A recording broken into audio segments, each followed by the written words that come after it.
Getting a settlement agreement wrong after a really good protected conversation can just unravel all the good work. Here's what you need to do to get it right. Sometimes you may not want to have a protected conversation and you simply might want to approach the matter by way of a settlement agreement and make that offer. So I suggest through your HR department as an employer, there is no harm in writing to the employee at the back end of perhaps agreements or a difficult situation where you're having to maybe relocate them or a potential redundancy is looming, and just testing the waters. And even a polite email just to sometimes say, without prejudice, which means outside of court, to say, we understand the situation is a very difficult one, or however you phrase that, and say, would you be interested in discussing a settlement agreement? And I think employers will be surprised at how many people probably would take a settlement agreement if they're offered one. I often have this discussion with employers, and employers tell me that if they could only manage certain people out of the business, which would be better for them and for the other party, which is the employee, then that would be a really, really good way forward. However, they are just not sure how to have that conversation.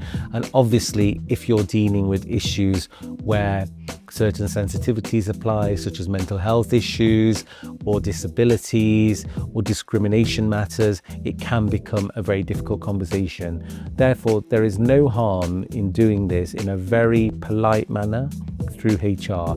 I think the problem arises when employers impose their settlement agreement and make the email that is sent to the employee sound very menacing, that if they do not take it, then there is no other option and they're going to be put in through redundancy, or they're going to face disciplinary action, or whatever it might be. I think employers just need to be mindful that employees have their rights, and prolonging a matter outside of a settlement agreement can be non-cost effective for both parties, because each party will have to use their resource, time, effort and money, and a settlement agreement is just the happy ending that sometimes a lot of people just need, even though they think they don't need, they do need from both sides, so they can just get on with their working life and also the business.